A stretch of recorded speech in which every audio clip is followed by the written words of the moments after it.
수강생 여러분 안녕하세요. 지난 시간에는 김정념 선생이 재무부와 상공부에서 차관으로서 활약하던 시기에 대해 살펴보았습니다. 이번 시간에는 김정념 선생이 재무부와 상공부에서 장관으로 있던 시기의 활약상에 대해서 살펴보겠습니다. 상공부 차관으로 있던 그는 1966년 1월 재무부 장관으로 임명됩니다. 그의 재무부 장관 재직 기간은 8개월로 그리 길지 않았는데 이 시기 그가 중점을 두고 추진한 것을 살펴보겠습니다.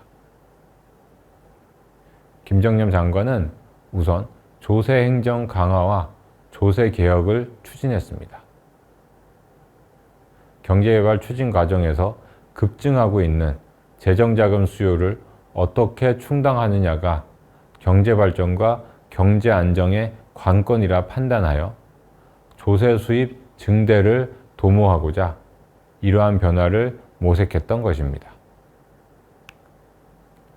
조세행정 강화 방안은 국세청 신설이었습니다. 그는 국세청을 신설해 세무 역량이 강화되면 20에서 30% 세금 증수가 가능하다고 판단했습니다. 그래서 이미 전임 장관 재직 시절부터 논의되던 국세청 신설을 서둘러 추진했고 1966년 3월 국세청이 신설됩니다. 그리고 초대 국세청장으로는 이낙선 씨를 임명했습니다.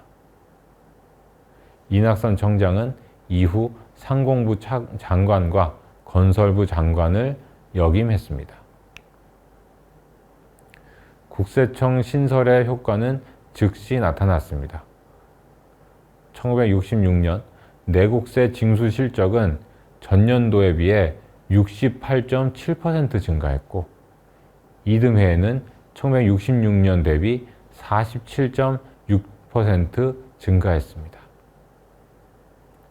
새로운 세목을 창설하거나 세율을 인상하지 않았고 세무 사찰을 나선 것도 아니었음에도 세무행정 강화를 통해 이처럼 큰 증세 효과를 거두었던 것입니다. 김정념 장관은 이와 함께 세제 개혁안도 추진했습니다. 핵심은 과도하게 높은 누진세율을 낮추는 것이었습니다. 당시 소득세, 법인세, 상속세 등의 누진세율이 상당히 높았는데 이는 절세나 탈세를 유발하여 오히려 세수 확대에 지장을 주고 있다고 판단했기 때문입니다. 그러나 1966년 9월 한국비료 밀수 사건이 터져 사임하면서 이 개혁안은 끝내 실현하지 못하고 물러났습니다. 한국비료 밀수 사건이란 삼성 계열사인 한국비료가 사카린 원료 2,000여 포대를 면세품인 건설 자재로 위장해 들여와 판매하려다 적발된 사건으로 내각 총사퇴를 불러올 만큼 사회적으로 큰 파장을 일으켰습니다. 그는 재무부 장관 시절 관세 및 무역에 관한 일반 협정, 즉 가트 가입도 추진했습니다. 가트 가입 시 한국의 무역에 큰 혜택이 있을 것으로 예상되고 있었음에도 그 이전에는 비관세 장벽이 많아 가입 신청을 못하고 있었습니다. 김정념 장관은 그 무렵 비관세 장벽이 상당 부분 폐지되는 등의 변화가 나타나 가트 가입이 가능하다고 판단했고 1966년 5월 국무회의 의결을 거쳐 가트 가입을 신청했습니다. 가트 가입은 그가 사임한 이후인 1967년 4월 실현되었고 이는 한국 수출 확대의 기반이 되었다고 할 수 있겠습니다. 한국비료 밀수 사건으로 재무부 장관직에서 물러났던 그는 약 1년 후인 1967년 10월, 이번에는 상공부 장관으로 임명됩니다. 그가 상공부 장관으로 취임한 1967년은 제2차 경제개발 5개년 계획이 시작된 해입니다. 그는 상공부 차관으로서 경제기획원 장관과 함께 제2차 경제개발 5개년 계획의 중화학공업 부문 2대 핵심 사업인 종합제철소 건설 사업과 석유화학공업단지 건설 사업을 주도해야 했습니다. 이 중에서 종합제철소 사업은 기획원이 주관하고 상공부가 협조했으며, 석유화공업단지 사업은 반대로 상공부가 주관하고 기획원이 협조하였습니다.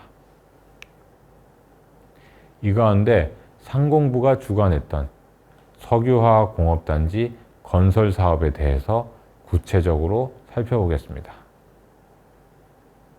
그에 앞서 석유화공업의 특성에 대해 간략히 설명드리겠습니다. 공업화를 진전시키기 위해서는 제철소 건설도 필요하지만 석유화학 부문 육성 역시 필요합니다. 여기서 합성 섬유, 합성 고무, 합성 수지, 합성 세제 등 핵심 소재 상당수가 생산되기 때문입니다.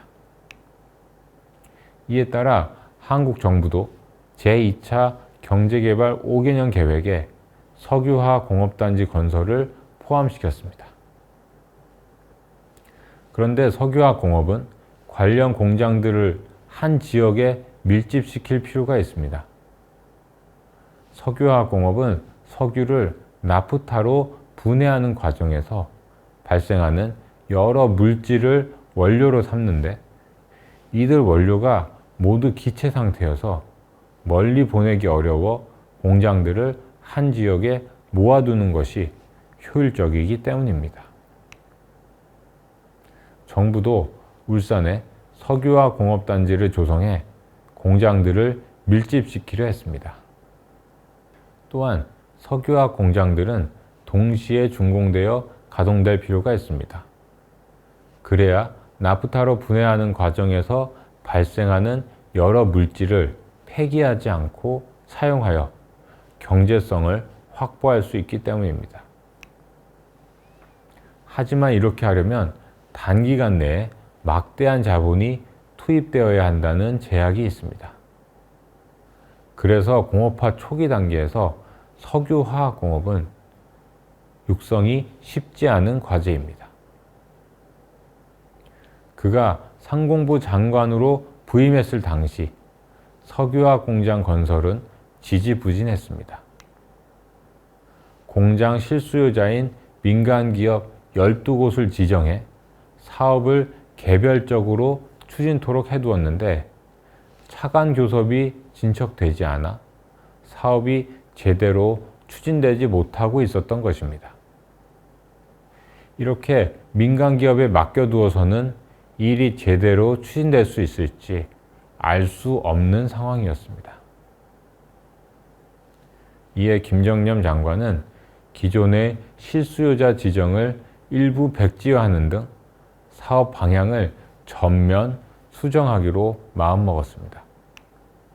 핵심 부분인 나프타 분해 공장과 주요 계열 공장은 정부가 주도해서 건설한 뒤 각 공장을 실수요자들에게 불화하고, 그 외의 공장은 계획대로 민간 실수요자가 건설하는 것으로 방침을 세운 것입니다. 이렇게 되자 지정이 백지화된 기업들의 반발이 뒤따랐습니다. 이들의 진정이 이어지는 바람에 김 장관은 청와대와 국회에 수차례 불려가 해명을 해야 했습니다. 그러나 그는 변경된 방침을 끝까지 관철시키는 추진력을 발휘하였습니다. 결국 실수요자 선정이 완료되어 이듬해인 1968년 3월 석유화학공업 합동 기공식이 거행되었습니다. 그런데 이후에도 일부 공장의 합작 및 차관 교섭은 마무리되지 못하고 있었습니다. 김정년 장관은 7월 회의차 미국으로 방문하는 길에 교섭이 완료되지 않은 미국 회사들을 직접 일일이 찾아가 경영진과 교섭을 벌였습니다. 그 결과 차관 교섭이 마무리될 수 있었고 공장 건설이 본격 추진되기 시작했습니다. 울산 석유화 공업단지는 1972년 10월 준공되었습니다. 그리고 이후 여천 석유화학 공업단지도 건설되는 등 석유화학 공업 육성이 순조롭게 이루어져 오늘날 한국은 석유화학 공업 분야에서 강국의 지위를 유지하고 있습니다.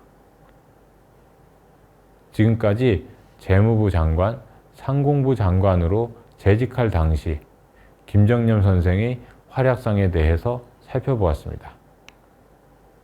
다음 시간에는 그가 대통령 비서실장으로서 9년여 재직하면서 경제발전 과정에서 어떠한 역할을 했는가에 대해 살펴보겠습니다.